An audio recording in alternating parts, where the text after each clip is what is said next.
বিশ্ব রাজনীতির মানচিত্রে এক নতুন অস্থিরতার রেখা স্পষ্ট হয়ে উঠছে। এমন পরিস্থিতি বহু বছরও দেখা যায়নি, যেখানে আঞ্চলিক উত্তেজনা ধীরে ধীরে রূপ নিচ্ছে বৈশ্বিক শক্তির সরাসরি অবস্থান নেওয়ার ঘটনায়। দীর্ঘদিন ধরেই ইরানকে নীরবে কৌশলগত, প্রযুক্তিগত ও সামরিক সহায়তা দিয়ে আসছিল রাশিয়া ও চীন। বিভিন্ন ইলেকট্রনিক সিস্টেম, প্রতিরক্ষা সরঞ্জাম, সাইবার সক্ষমতা এবং গোয়েন্দা তথ্যের আদান প্রদানের মাধ্যমে তেহরানের সামরিক শক্তিকে দৃশ্যত শক্তিশালী করেছিল এই দুই পরাশক্তি। তবে এবারের প্রেক্ষাপট একেবারেই আলাদা, কারণ এখন সমর্থন আর আড়ালে নয়, বরং প্রকাশ্যে। 2025 সালের জুনে ইসরায়েলের সঙ্গে উত্তেজনার প্রেক্ষাপটে যুক্তরাষ্ট্রের প্রত্যক্ষ সহায়তায় ইরানের উপর হামলার পর আন্তর্জাতিক পরিস্থিতি নাটকীয় মন নেয়। সেই সময় রাশিয়া ও চীন মূলত তথ্য ও কূটনৈতিক সমর্থন দিয়েছিল, কিন্তু বর্তমান সংকট তাদের সামনে এক কঠিন বাস্তবতা তুলে ধরছে। ইরান যদি সামরিকভাবে ব্যর্থ হয়, তবে পরবর্তী কূটনৈতিক ও অর্থনৈতিক চাপ সরাসরি এসে পড়বে মস্কো ও বেইজিংয়ের উপর। সেই সম্ভাবনাই যেন দুই দেশকে নতুন কৌশল নিতে বাধ্য করছে, যার ফলে এবার তারা পরোক্ষ সহায়তার পথ ছেড়ে সরাসরি উপস্থিতি জানান দিচ্ছে। হরমুজ প্রণালী, যা বৈশ্বিক জ্বালানি সরবরাহের অন্যতম গুরুত্বপূর্ণ পথ, এখন পরিণত হয়েছে উত্তেজনার কেন্দ্রে। ইতিমধ্যে চীন সেখানে পাঠিয়েছে তাদের বহুল আলোচিত ক্যারিবিয়ার কিলার সক্ষমতা সম্পন্ন নৌবহর। এই বহরে রয়েছে আধুনিক ক্ষেপণাস্ত্র সজ্জিত ডেস্ট্রয়ার ও ফ্রিগেট, যেগুলো দূরপাল্লার নির্ভুল হামলায় সক্ষম। একই সময়ে রাশিয়াও দুটি শক্তিশালী নৌবহর মোতায়েন করছে ওই অঞ্চলে। যুদ্ধজাহাজ, সাবমেরিন ও আকাশ প্রতিরক্ষা ব্যবস্থায় সজ্জিত এই বহর স্পষ্ট বার্তা দিচ্ছে, ইরানকে একা ফেলা হবে না। এদিকে উত্তর কোরিয়ার অংশগ্রহণের খবর পরিস্থিতিকে আরও জটিল করে তুলছে। ব্যালিস্টিক ক্ষেপণাস্ত্র সজ্জিত ফ্রিগেট ও ডেস্ট্রয়ার মোতায়েনের তথ্য আন্তর্জাতিক মহলে আলোড়ন সৃষ্টি করছে। যদিও আনুষ্ঠানিকভাবে পিয়ংইয়ং এ বিষয়ে বিস্তারিত কিছু জানায়নি, তবে গোয়েন্দা সূত্রে পাওয়া তথ্য বলছে, উত্তর কোরিয়ার সামরিক উপস্থিতি প্রতীকী হলেও তা কৌশলগত বার্তা বহন করছে।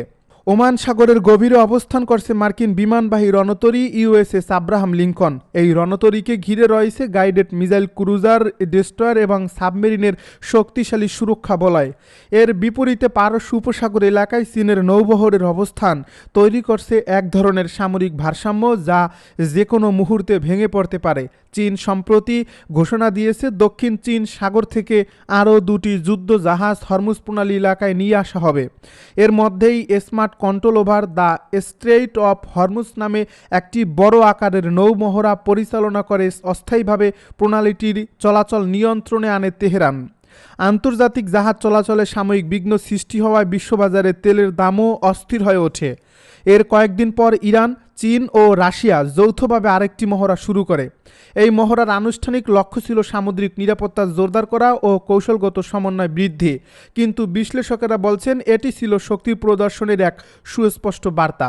বিশ্বের গুরুত্বপূর্ণ জলপথগুলোর উপর নিয়ন্ত্রণ ও প্রতিরোধ ক্ষমতা প্রদর্শনের মাধ্যমে তারা যুক্তরাষ্ট্র ও তার মিত্রদের সতর্ক করতে চেয়েছে। শুধু মধ্যপ্রাচ্যই নয়, ইউরোপীয় জলসীমাতেও উত্তেজনা বেড়েছে। আটলান্টিক মহাসাগরে ফ্রান্স ও ব্রিটেনের মাধ্যমে রুশ তেলবাহী ট্যাঙ্কার জব্দের ঘটনায় মস্কো তীব্র প্রতিক্রিয়া জানায়। এর জবাবে আটলান্টিক ও ব্যালিস্টিক সাগরে পূর্ণাঙ্গ নৌ ফ্লিট মোতায়েন করে রাশিয়া। ফ্রিগেট, ডেস্ট্রয়ার এবং স্টিল যুদ্ধবিমান সমন্বয়ে গঠিত এই বহরকে অনেকেই দেখছেন প্রতিরোধমূলক কৌশল হিসেবে। পাশাপাশি জাপান সাগরেও রুশ নৌবহরের উপস্থিতি বাড়ানো হয়েছে, যা এশিয়া প্রশান্ত মহাসাগরীয় অঞ্চলেও উত্তেজনা সৃষ্টি করছে। মধ্যপ্রাচ্যের আকাশে আবারও অশান্তির কালো মেঘ জমতে শুরু করেছে। কূটনৈতিক আলোচনার টেবিলে যতই শান্তির ভাষা উচ্চারিত হোক না কেন, মাটির বাস্তবতা যেন তার সম্পূর্ণ বিপরীত চিত্র তুলে ধরছে। একদিকে কাগজে কলমে সমঝোতার চেষ্টা, অন্যদিকে সামরিক প্রস্তুতির দৃশ্যমান বিস্তার। এই দ্বৈত অবস্থানে মাঝখানে দাঁড়িয়ে রয়েছে যুক্তরাষ্ট্র এবং ইরান। দুই দেশের সম্পর্ক এখন এমন এক পর্যায়ে পৌঁছেছে, যেখানে সামান্য উত্তেজনাও বড় সংঘর্ষের রূপ নিতে পারে বলে আশঙ্কা করছেন বিশ্লেষকরা। উপসাগরীয় অঞ্চলের কূটনৈতিকরা বলছেন, পরিস্থিতি আর কল্পনার ভেতর সীমাবদ্ধ নেই, বরং এটি এখন বাস্তব নিরাপত্তা ঝুঁকিতে রূপ নিচ্ছে। প্রতিবেশী রাষ্ট্রগুলো গভীর উদ্বেগে রয়েছে, কারণ তারা জানে যদি সংঘাত শুরু হয় তবে তা নির্দিষ্ট সীমারেখায় আটকে থাকবে না, বরং পুরো অঞ্চলকে অস্থিতিশীল করে তুলতে পারে। এই উত্তেজনার সবচেয়ে স্পষ্ট দিক হল সামরিক উপস্থিতির দ্রুত বৃদ্ধি। সাম্প্রতিক সপ্তাহগুলোতে যুক্তরাষ্ট্র মধ্যপ্রাচ্যে তাদের সামরিক শক্তি উল্লেখযোগ্যভাবে বাড়িয়েছে। অতিরিক্ত যুদ্ধবিমান, বিশেষ বাহিনী, নজরদারি সরঞ্জাম এবং লজিস্টিক সহায়তাসহ বড় আকারের মোতায়েন ইতোমধ্যেই সম্পন্ন হয়েছে। এমনকি বিমানবাহী রণতরীর উপস্থিতিও বেড়েছে বলে বিভিন্ন প্রতিরক্ষা সূত্রে জানা গেছে। সামরিক বিশ্লেষকদের মতে ২০০৩ সালে ইরাক অভিযানের পর এটাই অঞ্চলে যুক্তরাষ্ট্রের সবচেয়ে বড় প্রস্তুতিমূলক অবস্থান। এই পদক্ষেপ নিছক প্রতিরক্ষামূলক বার্তা নয়, বরং এটি কৌশলগত চাপ সৃষ্টির একটি স্পষ্ট ইঙ্গিত হিসেবেও দেখা হচ্ছে। ওয়াশিংটনের এই অবস্থান তেহরানের জন্য এক ধরনের সতর্কবার্তা, যেখানে বলা হচ্ছে প্রয়োজনে দ্রুত ও কঠোর ব্যবস্থা নেওয়া হতে পারে। অন্যদিকে ইরানও নীরব দর্শকের ভূমিকায় নেই। তেহরান পরিষ্কার ভাষায় জানিয়েছে তাদের সার্বভৌমত্বে আঘাত এলে তারা পাল্টা জবাব দিতে দ্বিধা করবে না। বিশেষ করে অঞ্চলে অবস্থিত মার্কিন সামরিক ঘাঁটিগুলোকে লক্ষ্যবস্তুতে পরিণত করার হুঁশিয়ারি দিয়েছে ইরানি কর্তৃপক্ষ। ইরানের সামরিক নেতৃত্ব বলছে তাদের প্রতিরক্ষা সক্ষমতা আগের যে কোনো সময়ের তুলনায় শক্তিশালী। ব্যালিস্টিক ক্ষেপণাস্ত্র কর্মসূচি এবং আঞ্চলিক মিত্রদের সমর্থনকে তারা কৌশলগত ভারসাম্যের অংশ হিসেবে তুলে ধরছে। ফলে দুই পক্ষের অবস্থান এখন এমন এক জায়গায় এসে দাঁড়িয়েছে যেখানে কেউই পিছু হটার সংকেত দিতে রাজি নয়। এই অনমনীয় অবস্থানই পরিস্থিতিকে আরও জটিল করে তুলছে। তবে উত্তেজনার মাঝেও কূটনৈতিক প্রচেষ্টা পুরোপুরি বন্ধ হয়ে যায়নি। বিভিন্ন মধ্যস্থতাকারী দেশের মাধ্যমে পর্দার আড়ালে যোগাযোগ অব্যাহত রয়েছে। কয়েক দফা বৈঠকও অনুষ্ঠিত হয়েছে বলে জানা গেছে। কিন্তু মূল ইস্যুগুলোতে অগ্রগতি খুবই সীমিত। ইরানের ইউরেনিয়াম সমৃদ্ধিকরণ কর্মসূচি, ক্ষেপণাস্ত্র উন্নয়ন এবং আন্তর্জাতিক নিষেধাজ্ঞা প্রত্যাহারের প্রশ্নে মতপার্থক্য গভীর। ওয়াশিংটন চায় তেহরান তার পারমাণবিক কর্মসূচিতে কঠোর সীমাবদ্ধতা আরোপ করুক। অন্যদিকে ইরান দাবি করছে নিষেধাজ্ঞা প্রত্যাহার ছাড়া তারা কোনো বড় ছাড় দেবে না। এই অচলাবস্থা আলোচনাকে কার্যত স্থবির করে রেখেছে। কূটনৈতিক মহলে একটি প্রতীকী ঘটনার কথাও আলোচিত হচ্ছে।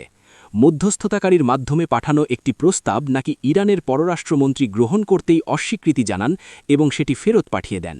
যদিও এ বিষয়ে আনুষ্ঠানিকভাবে বিস্তারিত কিছু জানানো হয়নি, তবুও ঘটনাটি দুই দেশের পারস্পরিক অবিশ্বাসের গভীরতাকেই প্রকাশ করে বলে মনে করছেন পর্যবেক্ষকরা। দীর্ঘদিনের সন্দেহ ও দ্বন্দ্ব এমন পর্যায়ে পৌঁছেছে যে লিখিত প্রস্তাবও আস্থার সেতু তৈরি করতে পারছে না। এই প্রেক্ষাপটে ইসরায়েল পরিস্থিতিকে অত্যন্ত গুরুত্বের সঙ্গে পর্যবেক্ষণ করছে। তেল আবিবের নিরাপত্তা বিশ্লেষকদের ধারণা, কূটনৈতিক সমাধানের সম্ভাবনা ক্রমেই ক্ষীণ হয়ে আসছে। ফলে সম্ভাব্য সামরিক পদক্ষেপের বিকল্পগুলো নিয়েও নীতি নির্ধারক মহলে আলোচনা চলছে। যদিও কোনো আনুষ্ঠানিক সিদ্ধান্ত প্রকাশ করা হয়নি, তবুও প্রস্তুতিমূলক পরিকল্পনার ইঙ্গিত বিভিন্ন আন্তর্জাতিক মাধ্যমে উঠে এসেছে। ইসরায়েলের দৃষ্টিতে ইরানের পারমাণবিক সক্ষমতা একটি সরাসরি নিরাপত্তা হুমকি, যা তারা দীর্ঘদিন ধরে প্রতিহত করার কৌশল গ্রহণ করে আসছে। যুক্তরাষ্ট্রের অভ্যন্তরীণ রাজনৈতিক প্রেক্ষাপটও এই সংকটে গুরুত্বপূর্ণ ভূমিকা রাখছে। সামরিক শক্তি জড়ো করার পর হঠাৎ করে পিছু হটা রাজনৈতিকভাবে সহজ সিদ্ধান্ত নয়। যদি দৃশ্যমান কোনো কূটনৈতিক সাফল্য অর্জিত না হয়, তবে সেনা প্রত্যাহারকে দুর্বলতার নিদর্শন হিসেবে দেখা হতে পারে। ফলে নেতৃত্বের ওপর চাপ বাড়ছে। একইভাবে ইরানেও জাতীয় মর্যাদা ও সার্বভৌমত্বের প্রশ্ন সামনে রেখে কঠোর অবস্থান নেওয়া হচ্ছে। দুই পক্ষই নিজেদের রেড লাইন স্পষ্ট করে দিয়েছে এবং সেখান থেকে সরে আসার ইঙ্গিত খুবই কম দেখা যাচ্ছে। ইতিহাস বলছে এমন পরিস্থিতিতে ছোট একটি ভুল বোঝাবুঝিও বড় সংঘর্ষের সূচনাপন ঘটাতে পারে। কোনো সীমান্তে অনাকাঙ্ক্ষিত ঘটনা, ভুল সংকেত বা অতিরিক্ত প্রতিক্রিয়া দ্রুত পরিস্থিতিকে নিয়ন্ত্রণের বাইরে নিয়ে যেতে পারে। সামরিক প্রস্তুতি যত বাড়ে ততই ঝুঁকির মাত্রা বেড়ে যায়, কারণ অস্ত্রাসজ্জিত অবস্থানে অপেক্ষমান বাহিনী প্রায়শই চাপের মুখে দ্রুত সিদ্ধান্ত নিতে বাধ্য হয়। এই উত্তেজনার প্রভাব ইতোমধ্যেই বৈশ্বিক অর্থনীতিতে পড়তে শুরু করেছে। আন্তর্জাতিক বাজারে তেলের দামে ঊর্ধ্বগতি দেখা যাচ্ছে। ব্যবসায়ীরা আশঙ্কা করছেন, যদি সংঘাত শুরু হয় তবে সরবরাহ ব্যবস্থা বিঘ্নিত হতে পারে।